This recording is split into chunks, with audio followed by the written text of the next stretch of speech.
అంత పకడ్బందీగా ఒకటో రెండో బాగా తాగి లోపల ఎట్టొస్తాయో వస్తాయి అబ్బా. ఎక్కడో దొరకబడితే ఒక చిన్న సందుని దొరకబట్టి దూరి రాత్రంతా తాగి ఇక పొద్దున్న ఎగడానికి కూడా చేత కాదు, ఎగడానికి కూడా ఇది కాదనమాట. ఆ ఎత్తుగా దొర్లుతా ఉంటాయి అన్నమాట. పొద్దున్నే వాటిని మేము బలిస్తాం అనుకోండి, మీకు అర్థమవుతుందా?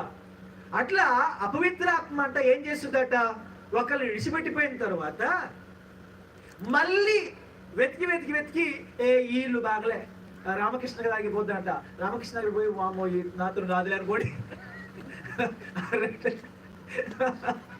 ఆ దయ్యము విడిచిపెట్టిన తర్వాత వెతుక్కుంటూ ఒకళ్ళు విడిచిపెట్టిపోయింది అనుకో, వెళ్ళి ఒక్కొక్కరు వెతుక్కుంటూ ఉండదు అనమాట. సరే రామకృష్ణ గారు పోయి వామో ఇది మనకంటే డేంజర్ ఉందని మళ్ళీ అక్కడి నుంచి బయలుదేరి స్టేజ్ దగ్గరికి వచ్చింది అనమాట. ఈ తలకోపి మనం పడలేవులే అని చెప్పి అక్కడి నుంచి బయలుదేరి జాయ్ కాడికి పోతుంది అనమాట. బాబు 24 గంటలు ఎదురే పోతుంది, దీంతో మనకి పని కాదులే అని చెప్పి అక్కడి నుంచి బయలుదేరి ఇక ఎవరి దగ్గరికి వచ్చింది, జయ దగ్గరికి వచ్చింది. ఇది భలేగుంది అబ్బాయి అనుకుంటుంది.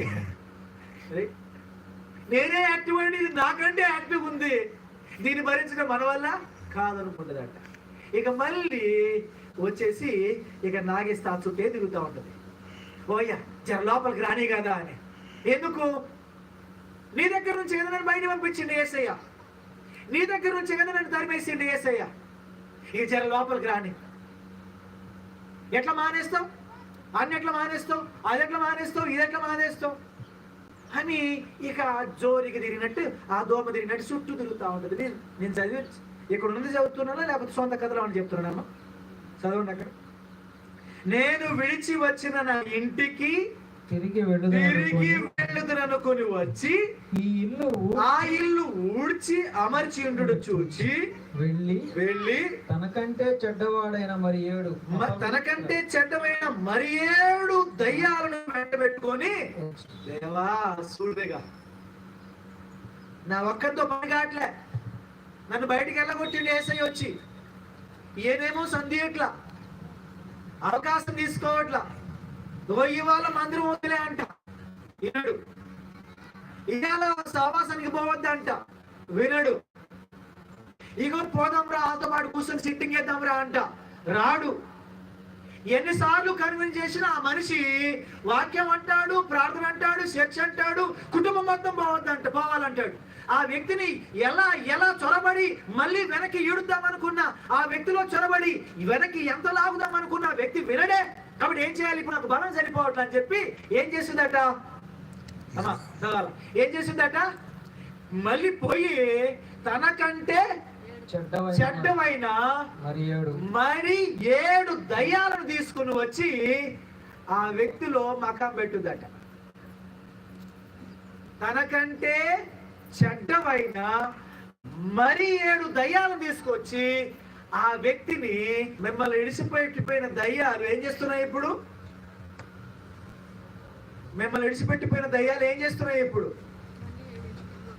చుట్టూ తిరుగుతున్నాయా లేవా? పేతురు పత్రికలోకి రండి,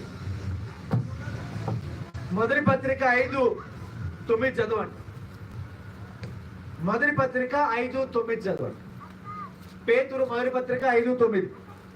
బుద్ధి గలవారై మెలకువగా ఉండుడి, మీ విరోధి అయిన అపవాది, మీ విరోధి అయినటువంటి అపవాది గర్జించు సింహము వలె ఎవరిని మింగుదునా అని వెదకుచు తిరుగుచున్నాడు. ఏం చేస్తున్నాడమ్మా? వెదకుచు తిరుగుతున్నాడా లేదా? ఎవరు చూడు తిరుగుతున్నాడు? ఎక్కడి నుంచి విడిచిపెట్టారు? ఇప్పుడు తరిమేసిన తర్వాత నన్ను తరుముతారా, నన్ను బయటపడేస్తారా? అహం అట్టవుద్ది కదా, అహం దెబ్బతింటది కదా. దెబ్బతింది ఎక్కడి నుంచి తరిమేసిరో అక్కడే తిష్టేస్తా అని చెప్పేసి పట్టుదల ఉంటుందా ఉండదా? మునుపటి రోజున మునుపటి కాలంలో రాజులు అదే చేసేవారు కదా.